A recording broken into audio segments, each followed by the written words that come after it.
Hello student, welcome to हमारी academy official and my name is Sameer. तो कैसे हैं आप सब? आई होप आपकी तैयारी अच्छी चल रही होगी।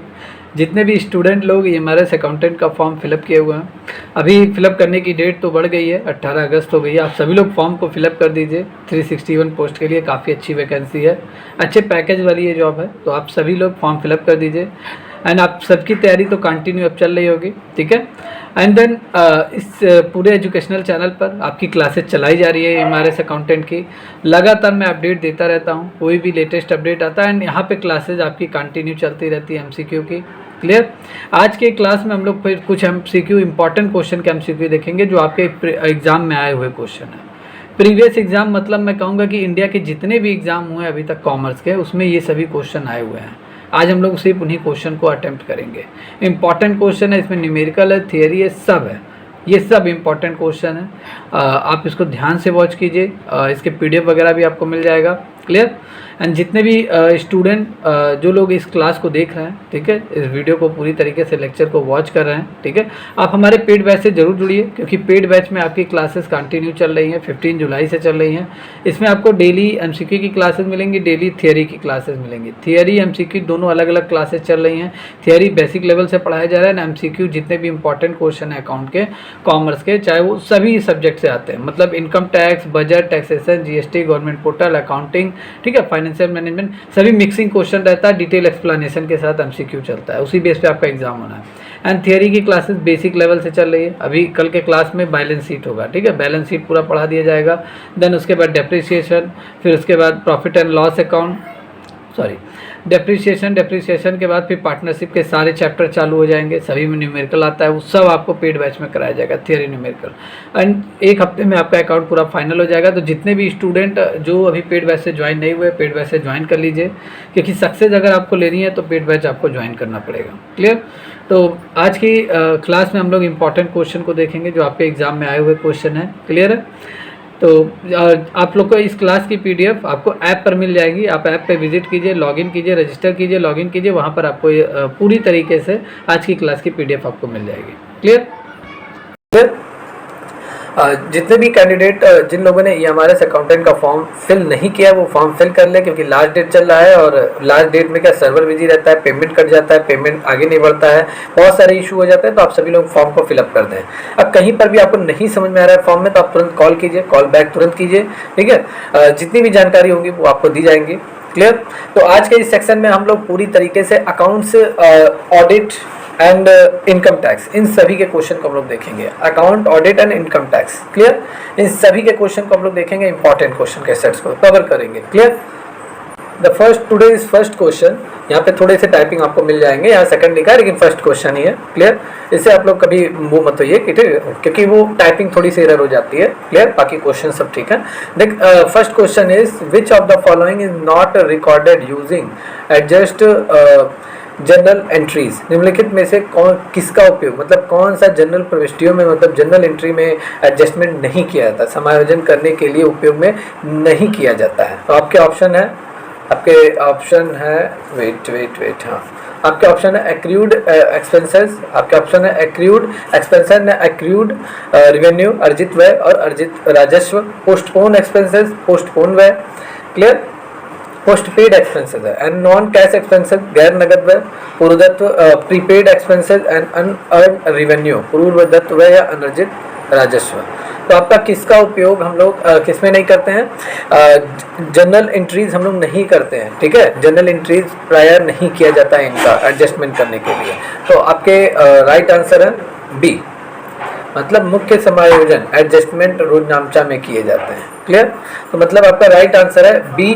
बी मीन आपका post paid expenses. Post paid expenses का प्रयोग हम लोग जनरल में एंट्री, मतलब जनरल में जब एंट्री करते हैं तो एडजस्टमेंट करने के लिए नहीं करते हैं। जनरल में इसकी एंट्री होती ही नहीं है, ठीक है, पोस्ट पेड एक्सपेंसेस की। क्लियर। पोस्ट पेड एक्सपेंसेस की हमारी जनरल में एंट्री नहीं होती है। बाकी आपकी अर्जित जितना भी आपने एक्रूड एक्सपेंसेस है, ठीक है, जितने आपके एक्रूड रिवेन्यू है इनकी एंट्रीज होती है, और जितने भी आपके नॉन कैश एक्सपेंसेस है इनकी भी एंट्री होती है। And then prepaid expenses, unearned revenue की भी एंट्री होती है। यहाँ पे मैंने पूरा ये प्रोफार्मा मैंने यहाँ पे ऐड किया हुआ है। मुख्य समायोजन मतलब एडजस्टमेंट में जो आपकी एंट्रीज होती है वो कौन कौन से हैं। सबसे पहले क्लोजिंग स्टॉक, ये आपकी एंट्री होती है। आउटस्टैंडिंग एक्सपेंसेस की एंट्री होती है। पूर्वदत्त व्यय की मतलब प्रीपेड एक्सपेंसेस की एंट्रीज होती हैं। उपार्जित व्यय, एक्रूड इनकम, उपार्जित आय, ठीक है, एक्रूड इनकम एंड अनुपार्जित आय एंड संपत्तियों का मूल्य ह्रास, डेप्रिसिएशन, पूंजी पर ब्याज, इंटरेस्ट ऑन कैपिटल, आहरण पर ब्याज, इंटरेस्ट ऑन ड्राइंग, अशुद्ध ऋण जो आपको पैसे नहीं मिलने वाले हैं, कोई आपका पैसा लेके भाग गया, वो भी आपकी एंट्री होती है, ठीक है, उसका भी एंट्री आप करते हैं। क्लियर। एडजस्टमेंट में मुख्य समायोजन जब लास्ट में एडजस्टमेंट किया जाता है जर्नल एंट्री के थ्रू, तो आपका इसका किया जाता है। एंड इन सबके साथ साथ संदिग्ध ऋणों के लिए संदिग्ध ऋणों प्रावधान मतलब प्रोविजन फॉर डाउटफुल डेप्ट। बहुत सारे लोग आपका पैसा बाकी है लेकिन आपको डाउट है कि हाँ ये देगा कि नहीं देगा, कुछ गारंटी नहीं है, मतलब आपको पूरी तरीके से डाउट है कि मेरा पैसा नहीं देगा, तो उसको भी हम पूरी तरीके से एडजस्टमेंट में इंक्रीज करते हैं। एंड देनदारों के लिए छूट का प्रावधान मतलब provision for discount on debtors. And लेनदारों से प्राप्त छूट के लिए प्रावधान, clear, provision for discount on creditors, clear. तो इन सभी की हम क्या करते हैं, पोस्ट पेड व्यय का रोजनामचा प्रविष्टियों में समायोजन करने के लिए उपयोग नहीं किया जाता है। पोस्ट पेड एक्सपेंसेस का हम पूरी तरीके से जनरल एंट्रीज में हम नहीं करते हैं, क्लियर। बाकी इन सबका आपका किया जाता है, क्लियर। चलो नेक्स्ट क्वेश्चन है आपका, which of the following account is a nominal account. निम्नलिखित में से कौन सा नाम मात्र खाता है। तो आपका इंटरेस्ट अकाउंट ब्याज लेखा, क्या ये नाम मात्र खाता है। आउटस्टैंडिंग इंटरेस्ट अकाउंट अदत्त ब्याज लेखा, एक्रूड इंटरेस्ट अकाउंट अर्जित ब्याज लेखा, प्रीपेड इंटरेस्ट अकाउंट पूर्वदत्त ब्याज लेखा। तो इनमें से कौन सा आपका नॉमिनल अकाउंट है। देखिए यहाँ पे पहले हम आंसर देख लेते हैं, देन मैं आपको क्लियर करता हूँ। देखिए option A is the right answer of this question. मतलब आपका ब्याज का जो लेखा होता है वो नाम मात्र खाता होता है। नाम मात्र खाता में आपके क्या आते हैं, जितने भी एक्सपेंसेस होंगे, जैसे हानि, आपकी जितनी हानि व्यय और जितने भी आपके इनकम होते हैं, बेनिफिट्स होते हैं, वो भी आपके नॉमिनल अकाउंट्स में आते हैं, क्लियर। मतलब हम कह सकते हैं कि क्रय खाता, विक्रय खाता, सैलरी, मतलब आपने क्रय खाता मतलब परचेज अकाउंट आपने खोला है, तो आप खोल रहे हो तो मतलब परचेज अकाउंट आपने ओपन किया हुआ है, आपने जितना गुड्स परचेज किया हुआ है, तो जाहिर सी बात है ये आपका एक्सपेंसेस ही तो है। आप गुड्स परचेज कर रहे हो, आपके हाथ से कैश जा रहा है, तो जो एक्सपेंसेस होगा वो आपका नॉमिनल अकाउंट होगा। एंड यहाँ पे विक्रय अकाउंट मतलब विक्रय खाता मतलब सेल्स अकाउंट। सेल्स अकाउंट में क्या, आप जितना भी अपना गुड्स सेल कर रहे हो, आपको उसके बदले में कैश मिल रहा है। कैश जब इनकम आएगी तो आपका इनकम होगा, बेनिफिट्स होगा, तो वो भी नॉमिनल अकाउंट है। जितने भी वेतन खाता, जितने भी एम्प्लॉय आपके यहाँ काम करते हैं उनको आप सैलरी दोगे, तो भी आपके एक्सपेंसेस है, तो भी नॉमिनल अकाउंट। कमीशन खाता भी आपका नॉमिनल अकाउंट है। ये सभी आपके नॉमिनल अकाउंट्स है, क्लियर। यहाँ पे हम देखते हैं खाते का नियम एवं सभी प्रकार के खाते का नियम। इस प्रकार के सभी प्रकार के जो हमारे व्यय होते हैं, जितनी भी हानियाँ होती हैं, उनको हम कहाँ शो करते हैं, उनको हम डेबिट में लिखते हैं। जितने भी हमारे खर्चे होते हैं, जितने भी हमारे लॉस होते हैं, जितने भी हमारे एक्सपेंसेस होते हैं, उनको हम डेबिट साइड में लिखते हैं। एंड जितने भी हमारे इनकम होते हैं, जितनी भी हमारी प्रॉफिट होती है, उनको हम क्रेडिट साइड में लिखते हैं, क्लियर। तो ये रहा आपका option number B right answer of this question. Sorry, option number A interest account, clear. Interest account is a nominal account. Interest account is a nominal account. Clear? Interest account is a nominal account. Wait. Related to loss, expenditure, income, profit. Example: purchase ledger, sales ledger, salary ledger, commission ledger are nominal account. The rule of account is as follow. Clear? Next question है, यहाँ पे next question हम देखेंगे। The book in which all account are maintain is unknown. वह पुस्तक जिसमें सभी खाते क्या होते हैं, रखे जाते हैं। सभी अकाउंट्स को हम पूरी तरीके से रखते हैं। सभी अकाउंट चाहे लाइक जैसे मैं बात करूँ, purchase account, sales account, bills receivable account, bills payable account, purchase return account, sales return account, bad debts account, clear. आपके सैलरी अकाउंट, ठीक है, इंटरेस्ट अकाउंट, जितने भी आपके हैं, क्लियर, जितने भी आपके हैं उन सबको हम कहाँ पे रखते हैं, उन सबको हम क्या कैश बुक में रखते हैं, जनरल में रखते हैं, लेजर में रखते हैं या परचेज बुक में रखते हैं। तो आपका आंसर है ऑप्शन सी, मतलब उन सभी को हम लेजर में रखते हैं, खाता बही में रखते हैं, क्लियर। खाता बही में सभी खातों की हम क्या करते हैं, खतौनी करते हैं, मतलब पोस्टिंग करते हैं। लेजर में सभी अकाउंट्स को हम वहाँ पे ले जाके पोस्टिंग करते हैं। इसके अंतर्गत सभी अकाउंट्स को ओपन किया जाता है। उस खाते में सभी लेन देनों को उसमें खतौनी की जाती है, लेजर में ही, ठीक है, क्लियर। एंड देन उसके बाद क्या होता है, उसके बाद उसका वहाँ पे बैलेंस निकलता है, मतलब शेष बैलेंस निकाला जाता है। एंड खाता बही के अंतर्गत सभी खातों को बनाया जाता है, क्लियर। लेजर के अंतर्गत सभी अकाउंट्स को बनाया जाता है, चाहे परचेज, सेल्स, सभी अकाउंट है, ठीक है, cash account, clear, bank account, जितने भी है cash account, bank account, loan account, ठीक है, जितने भी है सभी अकाउंट्स को, चाहे वो रियल अकाउंट हो, नॉमिनल अकाउंट हो, पर्सनल अकाउंट हो, सभी अकाउंट्स को बनाया जाता है। क्लियर? चलिए नेक्स्ट हम लोग देखते हैं क्वेश्चन नंबर आज का है, ये थर्ड है लेकिन ये फोर्थ नंबर है, यहाँ टाइपिंग थोड़ी मिस्टेक है। When business is started with loan, loan account will be, जब ऋण के साथ, पूरी लोन के साथ बिजनेस शुरू किया जाता है तो ऋण खाता होगा। क्या होगा? ऋण खाता हस्तांतरित होगा, मतलब ट्रांसफर, क्रेडिटेड, ना तो धनी ना तो ऋणी, नेदर डेबिटेड नेदर क्रेडिटेड, या ऋणी होगा डेबिटेड। क्लियर? या तो ऋणी होगा डेबिटेड। तो आपका जब बिजनेस स्टार्ट करते हैं लोन से, तो लोन का जो अकाउंट होगा वो क्या होगा? तो आपका राइट आंसर होगा क्रेडिटेड, धनी होगा। ऐसा क्यों होगा? इसको मैं आपको क्लियर करने वाला हूँ। क्लियर? हाँ, यहाँ पे देखिए, सबसे पहले हम यहाँ पे बात कर लें, जब कोई व्यक्ति ऋण लेकर व्यापार शुरू करता है तो यह व्यापार के लिए एक पूंजी है। मतलब जब कोई मतलब when a person starts a business by taking a loan, it is a kind of capital of the business. जब कोई आप, जैसे आप ही बिजनेस स्टार्ट करो तो लोन लेकर आप बिजनेस स्टार्ट करोगे तो लोन की अमाउंट होगी वो आपके बिजनेस की कैपिटल होगी। Clear? And A liability for the person, so when the business start with a loan, loan account will be reach. व्यक्ति के लिए या तो एक पूरी तरीके से दायित्व होता है, लायबिलिटी होती है। भाई आप बैंक से पैसा ले रहे हो तो बैंक को पे करना है ना, किसी समय में इंटरेस्ट के साथ पे करना है और उसकी टोटल अमाउंट भी पे करनी है। मतलब प्रिंसिपल अमाउंट और आपका लोन मतलब इंटरेस्ट दोनों पे करना है। क्लियर? तो ये आपकी लायबिलिटी भी, आप बैंक के उधार हो देना है। लेकिन इसलिए जब ऋण के साथ व्यापार शुरू होगा तो ऋण, हमारा जो लोन अकाउंट होगा वो क्रेडिट में आएगा। क्रेडिट में क्या होगा? क्योंकि हमने बैंक से पैसा लिया है, जहां से हमें पैसा मिलता है, जो हमें पैसा दे रहा है वो क्रेडिट हो जाएगा। क्लियर? लोन अकाउंट क्रेडिट होगा।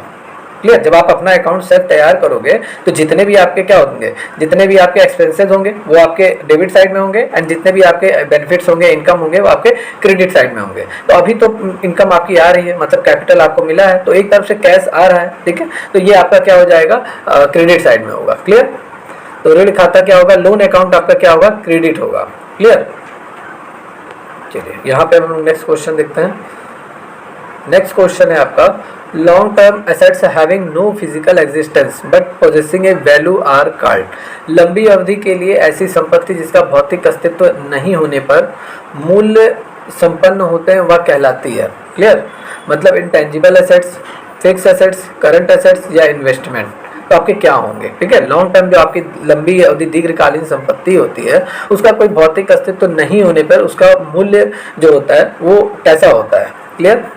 तो यहाँ पे सबसे पहले हम आंसर देखते हैं। तो देखिए, ये आपका आंसर है ऑप्शन नंबर ए, इनटेंजिबल एसेट्स, अप्रत्यक्ष संपत्ति होती है। क्लियर? लंबी अवधि की संपत्ति जिसका कोई अस्तित्व नहीं है, मतलब फ्यूचर में वह है ही नहीं, लेकिन नहीं होने पर मूल्य संपन्न होते हैं, उसकी कुछ ना कुछ वैल्यू होती है। मतलब अगर वो है भी नहीं लेकिन तब भी उसका कुछ ना कुछ वैल्यू होता है, और वो आपके इंटेंजिबल एसेट्स होते हैं, अप्रत्यक्ष संपत्ति होती है। क्लियर?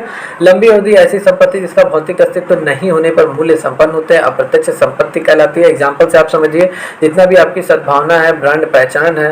क्लियर? सद्भावना, ब्रांड पहचान, फिर हम यहाँ पे बात करेंगे आपका बौद्धिक संपदा, आपके जितने पेटेंट है, ट्रेडमार्क है, कॉपीराइट है, ये सभी आपकी क्या है? अप्रत्यक्ष संपत्ति है। जबकि आपकी डायरेक्ट इनकम क्या क्या है? डायरेक्ट प्रत्यक्ष संपत्ति आपका क्या क्या है? डायरेक्ट एसेट्स आपका क्या है? भूमि, वाहन, उपकरण, स्कंध, ये सभी आपके मतलब डायरेक्ट एसेट्स हैं। क्लियर? मतलब हम कह सकते हैं टेंजिबल एसेट्स हैं। देखिए, एसेट्स आपके टू टाइप्स के होते हैं, tangible and intangible. Tangible assets क्या होता है? जिसे आप देख सकते हैं, छू सकते हैं, ठीक है, महसूस, छू सकते हैं, देख सकते हैं। जैसे इसमें आपके क्या आ जाएंगे? डायरेक्ट एसेट्स, मतलब सीधी सी हम बात कर सकते हैं, आपके क्या क्या आएंगे? लैंड आएगा, ठीक है, जितने भी आपके वाहन है, मतलब गाड़ी घोड़ा, गाड़ी, ये सब, मशीन, फ्रिज, कूलर, ये सब आपके क्या है? ये सब आपके एसेट्स ही तो हैं। एंड इन सबके साथ साथ आपके स्टॉक, मतलब चाहे वो क्लोजिंग स्टॉक, ओपनिंग स्टॉक, जो भी है आपका स्टॉक है, तो वो भी आपका एसेट्स ही है। क्लियर? एंड आपके इंटेंजिबल एसेट्स क्या होते हैं? इंटेंजिबल एसेट्स मतलब आपने कोई बुक लिखा हुआ है, ठीक है, तो उसका आपको कॉपीराइट मतलब रॉयल्टी उसको आपकी मिलेगी, तो रॉयल्टी हो गया, कॉपीराइट हो गया। क्लियर? एंड देन ट्रेडमार्क हो गया, पेटेंट हो गया, तो बौद्धिक संपदा मतलब इंटेंजिबल एसेट्स, ये सभी आपके क्या होगा? ये सभी आपके हो जाएंगे इंटेंजिबल एसेट्स हो जाएंगे। क्लियर? तो क्लियर है आज का ये आंसर? तो ये आपका अप्रत्यक्ष संपत्ति होगा जो आपकी लंबी अवधि के लिए जिसका कोई भौतिक अस्तित्व नहीं है, वो आपका इंटेंजिबल एसेट्स समझा जाता है। क्लियर? चलो नेक्स्ट क्वेश्चन है, नेक्स्ट क्वेश्चन इज, हाँ which of the following account is a current liability, निम्नलिखित में से कौन सा लेखा चालू देनदारियां हैं? आपके ऑप्शन है ट्रेड रिसीवेबल, प्राप्त ट्रेड, रिजर्व संचय, टैक्सेस पेएबल देकर, या माइनॉरिटी इंटरेस्ट अल्पसंख्यक ब्याज। तो इनमें से कौन सा आपकी चालू देनदारी है, करंट लाइबिलिटी, आपको फ्यूचर में आपको पे करना है तो पे करना ही है, फ्यूचर में आपको जल्दी से पे करना है तो पे करना है। क्लियर? तो आपके ऑप्शन क्या है, आपका आंसर क्या है? आपका आंसर है टैक्सेस पेएबल, मतलब चालू देयता वह है, मतलब current liability. Current liability is one which must be with in a year, trade receivable and cumulative and minority interest are not current liability, whereas tax payable is a current liability which is paid by revenue। Clear? तो मतलब चालू देता हुआ है जिसका भुगतान आपको 1 साल के अंदर करना रहता है, और जाहिर सी बात है 1 साल के अंदर आप क्या पे करोगे, आप अपने टैक्सेस को ही पे करोगे, तो ये आपके क्या होंगे, करंट लाइबिलिटी है। भाई आपके नाम से अगर इनकम टैक्स आ गया तो आपको 1 साल के अंदर पे करना रहता है। क्लियर? आपको डेट दे दी जाती है, तो 1 साल के अंदर जो आपको पे करना है, जिसका भुगतान आपको करना है, वो आपकी करंट लाइबिलिटी होगी। तो आपका टैक्सेस पेएबल मतलब जितने भी टैक्सेस हैं वो आपके करंट लाइबिलिटी हैं। एंड अगर हम यहाँ पे कहेंगे कि प्राप्त ट्रेड, संचयी, अल्पसंख्यक ब्याज, ये चालू देनदारियां नहीं है। क्लियर? चलो नेक्स्ट क्वेश्चन। नेक्स्ट क्वेश्चन है आज का, which of the following accounts is a non current assets, निम्नलिखित में से कौन सा लेखा गैर चालू परिसंपत्तियां हैं? तो आपके ऑप्शन है reserve, machinery, share holders equity and retain earning. Clear? तो मतलब कौन सा नॉन करंट एसेट्स है, is a non current assets? तो आपके ऑप्शन है मशीनरी। ठीक है, machinery is a right answer. ऐसा क्यों है, चलिए मैं इसको पूरी तरीके से क्लियर करता हूँ। यहाँ पे देखिए, आप सबसे पहले ध्यान से देखिए, इसमें जितने भी हमारे fix assets are those assets, जितने भी हमारे फिक्स एसेट्स होते हैं which help in earning income of the firm of the company, जितनी भी हमारी स्थायी संपत्तियां होती हैं, ठीक है, वे या तो जो फर्म या कंपनी के आय कमाने में सहायता करती है, मतलब पूरी तरीके से कंपनी और फर्म को इनकम लाने में वो पूरी तरीके से हेल्प करती हैं, अर्थात जिनका उपयोग करके आय कमाया जाता है, ना कि बेचकर। By using which income is earn not by selling, मतलब इनको बेचकर, मतलब इनका उपयोग करके हम इनकम कमा सकते हैं, ना कि बेचकर। क्लियर? तो इस क्रम में आपके कौन कौन से आपके फिक्स एसेट्स होंगे? तो आपके मशीन, फर्नीचर, भवन। ठीक है, machine, furniture and building, use them, इन सभी लोगों को इनका उपयोग फर्मों में 1 से अधिक वर्षों तक किया जाता है। क्लियर? इसलिए मशीन आपकी एक स्थायी संपत्ति है, ना कि गैर चालू संपत्ति। मशीन क्या होता है, इनका उपयोग हम 1 से अधिक वर्षों के लिए करते हैं, और ये हमारी फिक्स एसेट्स है जिनका उपयोग हम इनकम जनरेट करने के लिए करते हैं। क्लियर? इनको बेचा जा सकता है, लेकिन ऐसा नहीं है कि इनको इनकम जनरेट करने के लिए करते हैं। क्लियर? ना कि बेचने के लिए। भाई कोई बार बार मशीन खरीदेगा, मशीन बेचेगा, ठीक है, ऐसा पॉसिबल नहीं है। अगर कोई कंपनी मशीन खरीद रही है तो मैन्युफैक्चर के लिए खरीद रही है, ठीक है, मैन्युफैक्चरिंग के लिए खरीद रही है, तो वो उसकी स्थायी और फिक्स संपत्ति होती है। ठीक है, फिक्स्ड एसेट्स उसका होता है। क्लियर? तो यहाँ पे आपका option C is a right answer, option B is a right answer. Machinery ये एक आपकी फिक्स एसेट्स है, बाकी ये सभी आपके क्या है, करंट एसेट्स है, शेयर होल्डर की प्रति share holder equity and retain earning, ये सभी आपके क्या है, ये आपको सभी आपके करंट एसेट्स हैं। क्लियर? चलिए next question. At the time of the dissolution of a firm, when an unrecorded asset is realized, the debit is given to firm के, जब फर्म पूरी तरीके से बंद होने वाला रहता है, उसका समापन जब होता है, तो जब कोई संपत्ति से राशि वसूल होती है, तो उसको जो पुस्तकों में नहीं लिखी गई है।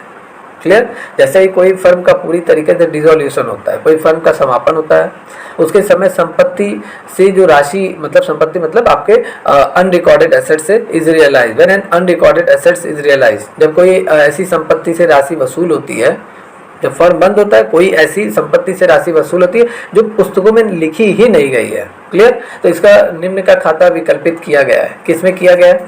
तो आपका कैपिटल अकाउंट में, बैंक अकाउंट में, रियलाइजेशन अकाउंट में, वसूली का मतलब ऑल ऑफ द अबव, उपरोक्त सभी में। क्लियर? तो आपका आंसर क्या होगा? आपका ऑप्शन होगा बी, आपका आंसर बी होगा, बैंक अकाउंट। क्लियर? फर्म के समापन के समय एक ऐसी संपत्ति से राशि वसूल होती है जिसका एंट्री पूरी तरीके से पुस्तकों में है ही नहीं, तो उसके लेखा को हम किस में दर्शाते हैं? उसके लेखा को हम बैंक अकाउंट में दर्शाते हैं। क्लियर? बैंक अकाउंट में उसके एंट्रीज को हम पूरी तरीके से दिखाया जाता है, एंड यह साझेदारी नियम के अनुसार किया जाता है। At the time of the vending of the firm, when any amount is realised from such assets which is not written in the books, then its account is shown in the bank account. This is done as per the partnership. Clear? Partnership rule, मतलब कोई भी ऐसी संपत्ति जो वसूल की जा रही है फर्म बंद होने के समय, उसका एंट्री बुक में है ही नहीं, तो उसको हम बैंक अकाउंट में ही कैलकुलेट करते हैं। क्लियर? चलिए यहाँ पे अगर हम बात करेंगे next question is short working account open in the books of, लघु कार्य खाता खोला जाता है। लघु कार्य खाता खोला जाता है लैंडलॉर्ड अकाउंट, मतलब लैंडलॉर्ड बुक्स में, लीज पट्टेदारों की बुक्स में, both of the A and B, मतलब दोनों बुक्स में, नन ऑफ दिस, दोनों में से कोई नहीं। क्लियर? तो यहाँ पे आपका जो होगा ऑप्शन आंसर बी, लघु कार्य खाता आपका शॉर्ट वर्क अकाउंट, ये पट्टेदार के books, short work account is open in the books of the lease पट्टेदार क्या होता है? जिसने आपकी भूमि पट्टे पे लिया हुआ है, ठीक है, उसके अकाउंट में ये पूरी तरीके से लघु कार्य खाता खोला जाता है। क्लियर? हमारी एकेडमी ऑफिशियल बैच से आप सभी लोग ज्वाइन हो चुके हैं, लेकिन अदर आपके जितने भी फ्रेंड्स हैं, रिलेटिव हैं, अगर वो ज्वाइन होना चाहते हैं तो इस नंबर पे दिए गए नंबर पे कॉल करें, या आप पूरी तरीके से ऐप चालू हो गया है, ठीक है, गूगल प्ले स्टोर से ऐप से भी ऐप पर जाए, हमारी एकेडमी ऑफिशियल ऐप पर, और वहां से वो कोर्स को परचेज कर सकते हैं। क्लियर? चलिए next question, When the lease receive payment he credit, जब पट्टेदार भुगतान प्राप्त करता है तो वह क्रेडिट करता है। जब वो पूरी तरीके से पट्टेदार पेमेंट रिसीव कर लेता है, वह क्रेडिट करता है किसको? Lease account, royalty receivable account, अधिकार शुल्क खाता, शॉर्ट वर्किंग अकाउंट, मीन लघु कार्य खाता, या नन ऑफ दीज, इनमें से कोई नहीं। तो आपका क्या हो जाएगा? जब पट्टेदार भुगतान प्राप्त करता है तो पट्टेदार पट्टेदारी खाता को क्या करता है? पूरी तरीके से क्रेडिट करता है। क्लियर? जब पट्टेदार भुगतान प्राप्त करता है तो पट्टेदारी खाता को वो क्रेडिट करता है। When the lease receive the payment the lease account does credit, वो लीज अकाउंट को क्रेडिट करता है। क्लियर? चलिए नेक्स्ट क्वेश्चन है आपका, ये इंपॉर्टेंट न्यूमेरिकल्स है जो आज मैं सॉल्व कराने जा रहा हूँ, इंपॉर्टेंट है आपके एग्जाम के पॉइंट ऑफ व्यू से। देखिए इसे ध्यान से देखिएगा आप लोग इस न्यूमेरिकल्स को। क्लियर? देखिए, if the royalty payable 18,000 and short working 9,000 and minimum rent will be, अगर आपका पूरी तरीके से अधिकार शुल्क 18,000 रुपये है, लघु कार्य मतलब आपका लघु कार्य की जो राशि है, शॉर्ट वर्किंग अमाउंट है वो 9,000 है, तो मिनिमम अमाउंट आपका क्या होगा? मिनिमम रेंट क्या होगा? सॉरी मिनिमम रेंट, तो आपके ऑप्शन है 0, 18,000, 9,000, 27,000। तो देखिए इसका राइट आंसर होगा 27,000। कैसे होगा? किस फॉर्मूले पे लग रहा है इसको देखिए ध्यान से। क्लियर? तो सबसे पहले आपको ये फॉर्मूला आपको नोट करना पड़ेगा, लघु कार्य। क्लियर? यहाँ पे लघु कार्य राशि इक्वल टू आपका क्या होता है? न्यूनतम मतलब minimum rent, clear, minus royalty, मतलब short working amount is equal to minimum rent minus royalty. Clear? तो यहाँ पे हमें लघु कार्य राशि हमें मालूम है कितना है आपका, ये 9,000 है, न्यूनतम किराया हमें निकालना है, माइनस अधिकार शुल्क कितना है? 18,000 है, हमने पुट कर दिया, माइनस है इधर आएगा तो प्लस हो जाएगा, 18 में 9,000 जुड़ेगा 27,000, तो आपका मिनिमम रेंट कितना आएगा? 27,000। क्लियर? तो आपका कितना आएगा आंसर? 27,000 minimum fare. क्लियर? आपका फॉर्मूला है short working amount is equal to minimum rent minus royalty, ठीक है, अधिकार शुल्क, राइट फीस हम कहेंगे। क्लियर? तो यहाँ पे आपका 27,000। यहाँ पे देखिए ये लघु कार्य राशि इक्वल टू न्यूनतम किराया से हमेशा मतलब मिनिमम जो रेंट होगा वो आपका रॉयल्टी फीस से हमेशा अधिक होता है, फर्स्ट है। एंड आपका रॉयल्टी अमाउंट जो है वो पूरी अधिक की राशि जो होगी वो रॉयल्टी अमाउंट जो है वो न्यूनतम किराया से अधिक होती है। क्लियर? चलिए नेक्स्ट क्वेश्चन देखते हैं। Today's next question, why resident status is seen in taxation, करारोपण की निवास की स्थिति में देखी जाती है। क्या देखी जाती है करारोपण निवास की स्थिति में? To determine tax liability, to levy a penalty दंड लगाने के लिए, टू लेवी इंटरेस्ट पेबल दे ब्याज के लिए, टू डिटरमाइन नेशनलिटी राष्ट्रीयता निर्धारण के लिए। चलिए, तो करारोपण में आपकी निवास की स्थिति क्यों देखी जाती है? क्लियर? तो देखिए भारत में क्या होता है, जितने भी लोग जो टैक्स भरते हैं, ठीक है, उनकी निवास स्थिति जरूर देखी जाती है। पैन कार्ड लगता है आपका, कहाँ के आप रहने वाले हैं, ठीक है, आपका नाम क्या है, आपके फादर का नाम क्या है, डेट ऑफ बर्थ क्या है, आपका बैंक अकाउंट क्या है, आपका आधार नंबर भी अभी इस समय इनपुट हो रहा है। पैन कार्ड आई कार्ड से मतलब दोनों तरीके से पैन कार्ड आधार कार्ड को दोनों को मर्ज कर दिया गया है, दोनों में ऐड कर दिया गया है, ठीक है। तो इस बेस पे आपकी पूरी तरीके से जो आइडेंटिटी है वो देखी जाती है। क्लियर? निवास स्थिति जो होता है ये आपका टैक्स लायबिलिटी निर्धारण के लिए किया जाता है। भारत में निवास के समय, ठीक है, भारत में निवास के समय आधार पर निवास स्थिति का पता लगाया जाता है। यदि व्यक्ति निवासी है, इंडिया का ही है या अनिवासी है, क्लियर, या घूमने आया है, ठीक है, तो साधारण असाधारण निवासी है, उसी के आधार पर वो टैक्स आरोपित होता है, मतलब उस पर टैक्स लगाया जाता है कि यह देखा जाता है कि वह इंडिया का है कि नहीं है। अगर इंडिया का है तो उस पर टैक्स लगेगा और घूमने टहलने जो आया है उस पर नहीं लगेगा। क्लियर? तो ये हो गया आपका। अब तो आधार कार्ड पैन कार्ड को दोनों को मर्ज कर दिया गया है, ठीक है। मतलब एक डेट दे दिया गया था कि आपको पैन कार्ड को आधार कार्ड पैन कार्ड में मतलब आधार कार्ड को आपको ऐड करना है। जितने लोग नहीं ऐड कर रहे थे उन सभी लोगों को फाइन भरना पड़ रहा था। मे बी शायद 1000 अमाउंट था, उसमें काफ़ी लोगों को दिक्कत भी हुई है। जो लोग नहीं जानते थे वो लोगों ने उन लोगों को फाइन भरना पड़ा है, वो फाइन माफ़ नहीं हुआ है, ठीक है। तो ऐसा भी है, तो इसीलिए गवर्नमेंट क्या करती है, पूरी आइडेंटिटी देखती है, देन आपके ऊपर मतलब आपसे इनकम टैक्स वसूला जाता है। क्लियर। तो निवास स्थिति देखी जाती है कि वो इंडिया का है कि नहीं है। क्लियर। चलिए नेक्स्ट क्वेश्चन इज, आयकर अधिनियम 1961 के अनुसार कर मुक्त मनोरंजन भत्ता की अधिकतम राशि है। As per income act tax act 1961 the maximum amount of the entertainment allowance exempt from tax. आपका कितना है मनोरंजन भत्ता के तहत कितनी राशि कर मुक्त होगी। क्लियर। मतलब 1000, 4000, 5000, 2000। क्लियर। तो सरकारी कर्मचारियों के धारा, ये धारा याद कर लीजिए, कभी कभार एग्जाम में हमसे ये धारा ही पूछ लिया जाता है, ठीक है, ये एक्ट ही पूछ लिया जाता है। 16(2) के अनुसार मनोरंजन भत्ते पर छूट को प्राप्त करने की अनुमति है। निम्नलिखित, लेकिन निम्नलिखित की सीमा है, सभी की अपनी अपनी सीमा है, मतलब सीमा मतलब सभी के अपने अपने लिमिट्स है। क्लियर। मतलब सकल वेतन का अगर हम 20%, क्लियर, सकल मतलब वेतन का 20%, जिसमें सभी भत्ते, लाभ और सभी भत्तों को छोड़कर। क्लियर। इनके साथ साथ वास्तविक मनोरंजन भत्ता आपका 33 INR मतलब 5000 रुपये आपको टैक्स फ्री आपको होगा, ठीक है। मनोरंजन भत्ते पर कर की छूट आपको मिलेगी, टैक्स डिडक्शन आपको मिलेगा, वो भी एंटरटेनमेंट अलाउंस पे। क्लियर। तो government servant are allowed to avail exemption on entertainment allowance as per the section 16(2). But the limits of the following are 20% of the gross salary excluding all other allowances, benefits and perks. Clear? तो कितना amount आपको क्या होगा, कितना amount आपका रहना चाहिए कि आपको छूट मिले, तो 5000 रुपये आपको मनोरंजन भत्ता की जो अधिकतम राशि है 5000 रुपये तक आपको टैक्स नहीं देना पड़ेगा एंटरटेनमेंट अलाउंसेस पे। क्लियर। चलिए नेक्स्ट क्वेश्चन। नेक्स्ट क्वेश्चन है कि पेंशन इज टैक्सेबल अंडर, मतलब पेंशन आपका टैक्सेबल है, मतलब कर योग्य है क्या salary, professional income, income from other sources या कैपिटल गेन। क्लियर। तो परिवार के सदस्यों द्वारा प्राप्त पेंशन या परिवार के सदस्य अगर आयकर रिटर्न मतलब इनकम टैक्स रिटर्न ITR में अन्य स्रोतों से आय मद के तहत लगाया जाता है। परिवार के मतलब किसी भी फैमिली पे, किसी भी मेंबर पर जो पूरी तरीके से जो टैक्स लगता है वो पेंशन पर परिवार के सदस्य के आयकर इनकम टैक्स रिटर्न पर जितने भी उसने एंट्रीज की रहती है कि मेरा यहाँ से पैसा आ रहा है, वहाँ से पैसा आ रहा है, जितने भी सोर्सों से, ठीक है, उस पर टैक्स लगते हैं। यदि पेंशन कम्यूटेड है, एक मुश्त भुगतान है, तो यह कर योग्य नहीं होगा। एक मुश्त अगर भुगतान आपको किया जा रहा है पेंशन का तो उस पर टैक्स फ्री होगा। क्लियर। यहाँ पे अगर हम बात करें, on the pension receive by any member of the family tax under the head income of the other sources in the income tax return of the member is applied if this pension is commuted or lump sum payment so do it. Clear. चलिए next question. चलिए next question है आपका, PAN card contain alphabet, PAN card में कितने alphabet होते हैं। Clear. Pan card में कितने आपके वर्ण होते हैं। क्लियर। तो आपके आंसर होगा पैन कार्ड में टोटल 10 मतलब 10 आपके अल्फाबेट्स होते हैं, 10 वर्ण होते हैं आपके, 10 अल्फाबेट्स होते हैं।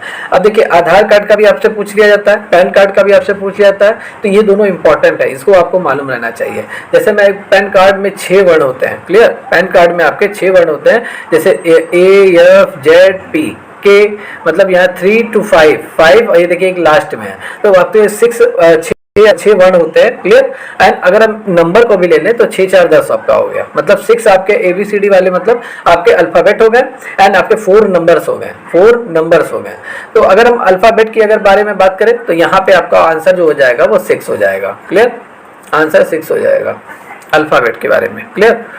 चलिए यहाँ पे अगर हम कहेंगे कि उदाहरण में प्रथम 5 और आखिरी 1 वर्ण है या एक स्थायी खाता पैन संख्या है, पैन का पूरा नाम क्या है, परमानेंट अकाउंट नंबर। क्लियर। स्थायी खाता संख्या एक 10 वर्ण का अल्फा न्यूमेरिक पहचानकर्ता है जो भारतीय आयकर विभाग द्वारा किसी भी व्यक्ति को जो इसके लिए आवेदन करता है जिसे विभाग द्वारा आवंटित पैन कार्ड के रूप में जारी किया जाता है। क्लियर। मतलब पैन कार्ड आपको तभी मिलेगा जब आप पैन विभाग में उसके लिए आवेदन करोगे, अप्लाई करोगे। ऐसे नहीं है कि आपने आपने अकाउंट खुलाया और आपको पैन कार्ड भी बैंक में दिया जा रहा है, आपको अप्लाई करना पड़ता है पैन कार्ड के लिए। ये आपकी एक आइडेंटिटी भी होती है, इंडियन आइडेंटिटी भी होती है, भारत सरकार उस पर लिखा भी रहता है, क्लियर। और ये आपका टोटल 10 नंबर का अल्फा न्यूमेरिक पहचान कर मतलब आइडेंटिटी होती है। इसमें आपके अल्फा न्यूमेरिक मतलब अल्फा मतलब अल्फाबेट मतलब 6 आपके हो गए, और न्यूमेरिक नंबर जो होता है वो आपके 4 हो गए। तो आपके टोटल अगर हम बात करें नंबर वर्ड को भी लेकर नंबर को लेकर, तो टोटल 10 आपके क्या होंगे, 10 अल्फाबेट्स अल्फा न्यूमेरिक नंबर होंगे, क्लियर। चलिए नेक्स्ट अगर हम बात करें, यहाँ पे क्वेश्चन जीएसटी आपका एग्जाम में आएगा और जीएसटी से क्वेश्चन हमेशा पूछा जाता है। GST in India is applicable from 1 July 2017। Which country has chosen dual GST model in India. यहाँ पे थोड़ा सा टाइपिंग एरर हो गया, भारत ने, ठीक है, कौन से देश की जीएसटी मॉडल को चुना है, तो भारत ने कनाडा देश के जीएसटी मॉडल को चुना है। मतलब भारत में भी डुअल जीएसटी सिस्टम चल रहा है, ठीक है, भारत में भी, यस, हाँ यह सही है, ठीक है। डुअल जीएसटी मॉडल इंडिया में भी अप्लाई हुआ है। अब इंडिया में जीएसटी कब लागू हुआ है, 1 जुलाई 2017 को लागू हुआ है जीएसटी। जीएसटी का फुल फॉर्म क्या होता है, गुड्स एंड सर्विस टैक्स। और इंडिया ने ये जीएसटी जो डुअल जीएसटी मॉडल को अपनाया है, ये कनाडा के मॉडल को देखकर अपनाया है, क्लियर। भारत ने कनाडा के मॉडल पर दोहरे जीएसटी का चयन किया है। अन्य देश में जहाँ पहले से दोहरी जीएसटी लागू है वह है Bharat, Canada, Brazil. India has opted for dual GST on the model of Canada. Other countries where dual GST is applicable are India, Canada and Brazil, clear. मतलब अगर हम जीएसटी की बात करें तो सबसे पहले जीएसटी कहाँ लागू हुआ था, मतलब कहाँ पे अप्लाई किया गया था जीएसटी, तो सबसे पहले फ्रांस में। देन इंडिया की अगर हम बात करें तो इंडिया में सबसे पहले असम में पूरी तरीके से जीएसटी अप्लीकेबल हुआ है, मतलब लागू किया गया है पूरी तरीके से, क्लियर। चलिए आगे नेक्स्ट क्वेश्चन अगर हम बात करें, नेक्स्ट क्वेश्चन है आपका पब्लिक प्रोविडेंट फंड वैल्यू पर ब्याज, मतलब interest on public provident fund value is, clear. मतलब पब्लिक प्रोविडेंट फंड पर जो ब्याज होता है वो क्या है। शीर्षक के अंतर्गत कर योग्य अन्य स्रोतों से आए, taxable under the head of income from the other sources. शीर्षक के अंतर्गत कर योग्य व्यवसाय एवं प्रोफेशन से आए हैं, taxable under the head income from business and profession. कटौती और प्रोफेशन से आए, deduction and income from profession, या आय से आपकी पूरी तरीके से छूट है, इज एग्जेम्प्टेड फ्रॉम इनकम। तो आप सभी लोगों को मालूम है पब्लिक प्रोविडेंट फंड को शॉर्ट में क्या कहते हैं, पीपीएफ कहते हैं, क्लियर। भविष्य निधि खाता भी हम कहते हैं पब्लिक प्रोविडेंट फंड, क्लियर।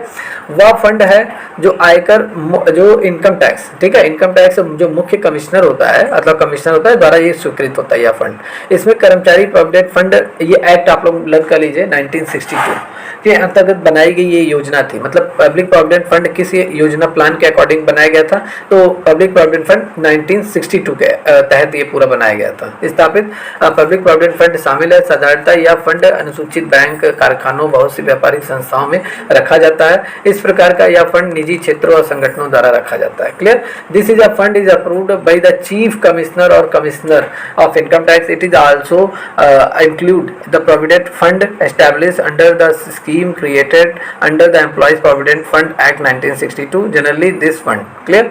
तो या इसका जो आंसर होगा वो आपका डी होगा। पब्लिक प्रोविडेंट फंड पे जितना भी इंटरेस्ट होता है वो हमारा इनकम टैक्स से पूरी तरीके से छूट होता है, क्लियर। इस पे जितना भी हमारा ब्याज बनता है वो पूरी तरीके से इनकम में छूट होता है, आय से छूट होता है, आपको इस पे टैक्स नहीं पे करना पड़ता है, क्लियर। इसीलिए पीपीएफ अकाउंट भी लोग ओपन करवाते हैं, क्लियर।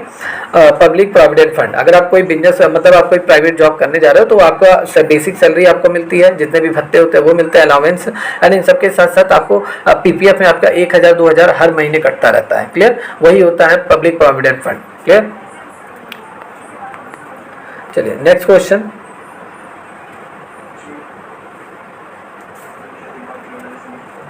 व्यापारी तथा लाभ हानि खाते में केवल खाता दिखाया जाता है। Only the account is shown in the trading and profit and loss account. आपका पर्सनल अकाउंट दिखाया जाता है, रियल अकाउंट, नॉमिनल अकाउंट, या ए और बी दोनों। मतलब trading and profit and loss account में कौन सा अकाउंट हम दिखाते हैं, तो ये अकाउंट हम जो दिखाते हैं वो नॉमिनल अकाउंट को दिखाते हैं, ठीक है, अवास्तविक खाता जिसे हम कहते हैं नॉमिनल अकाउंट को। अब trading and profit and loss account में हम नॉमिनल अकाउंट, तो नॉमिनल अकाउंट हमारे इनकम जितनी भी हमारे हो रही है, जितनी हमारे एक्सपेंसेस हैं, बेनिफिट्स है और लॉस है, ये सब हमारे नॉमिनल अकाउंट्स हैं।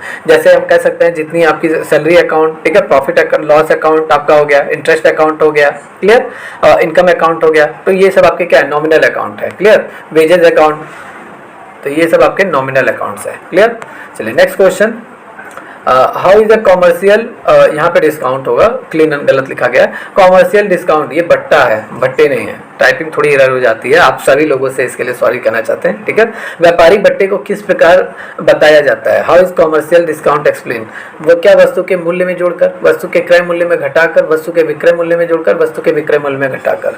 तो जितने भी हमें कॉमर्शियल डिस्काउंट हमें मिलते हैं बिजनेस करते समय, उसको हम क्या करते हैं, जाहिर सी बात है उसको हम वस्तु के विक्रय मूल्य में घटाकर दिखाते हैं। क्लियर? व्यापारिक डिस्काउंट में less the selling price of the item, मतलब अपने सेल्स प्राइस में पूरी तरीके से उसको हम लेस करके ही दिखाते हैं। यहाँ से आप पूरी तरीके से समझिए। The trade discount is deduct in the lump sum from the listed price of the product and the seller record the sale at the value of the trade discount. Trade discount is a different from cash discount and cash discount is given for prompt payment of dues. मतलब व्यापार छूट उत्पाद की सूचीबद्ध कीमत में एक मुश्त काट ली जाती है। क्लियर? एक मुश्त काट ली जाती है। विक्रेता क्या करता है, व्यापार छूट के मूल्य में बिक्री रिकॉर्ड करता है एंड व्यापार छूट नगद छूट से अलग है। मतलब अगर आप बिजनेस कर रहे हैं तो बिजनेस जब आप सेलिंग करते हैं तो आप कुछ मतलब डिस्काउंट भी देते हैं कि 10% ऑफ है। जैसे आप कपड़े का बिजनेस कर रहे हैं तो 10% ऑफ है, मतलब 90% आप उस कपड़े को आप सेल कर रहे हैं, ठीक है। तो उसको हम पूरी तरीके से अपने विक्रय मूल्य में घटाकर ही दिखाएंगे डिस्काउंट को। ये नहीं कि 1000 का आपने मतलब सेल किया है और डिस्काउंट देने के बाद वो आप 900 में आपने सेल किया हुआ है और वैसे आपका सेलिंग प्राइस था 1000, तो आप अपनी सेलिंग प्राइस क्या बताओगे, 900 ही बताओगे ना। तो इसलिए विक्रय मूल्य में पूरी तरीके से घटाकर ही दिखाया जाता है। क्लियर? देय राशि शीघ्र भुगतान नगद छूट है एंड व्यापारिक छूट को विक्रय मूल्य में से घटाकर दिखाया जाता है। क्लियर? तो आज के लिए इतना ही। काफ़ी इंपॉर्टेंट क्वेश्चन थे, थोड़े से टाइपिंग एरर थे। जितने भी स्टूडेंट, कैंडिडेट, एस्पिरेंट्स, जितने भी लोग इस क्लास को ज्वाइन किए हुए हैं, पेड बैच से जुड़े हैं, आप सभी लोग अपनी तैयारी अच्छे से करते रहिए। क्लास का ये पूरी तरीके से जो PDF नोट्स वगैरह आपको दिया जा रहा है, इसको आप सेव करते रहिए अपने फाइल एंड फोल्डर पे। इसको डेली आप उसको रिवाइज करते रहिए। जहाँ ना समझ में आए, डाउट है, वहाँ आप अपने डाउट को क्लियर करते रहिए। क्लियर? जितने भी कैंडिडेट इस वीडियो को देख रहे हैं, कि अगर आपको क्लास अच्छा लगा हो, क्लास के क्वेश्चन आपको समझ में आया हो, तो आप वीडियो के लिंक में जाकर अपने कमेंट और व्यू जरूर दीजिए। क्लियर? क्योंकि ये जितने भी क्वेश्चन आपको बताए जा रहे हैं, ये सभी आपके एग्जाम में आए हुए क्वेश्चन हैं। क्लियर? तो आज के लिए इतना ही क्लास में। मिलते हैं कल के क्लास में। तब तक के लिए take care and good bye.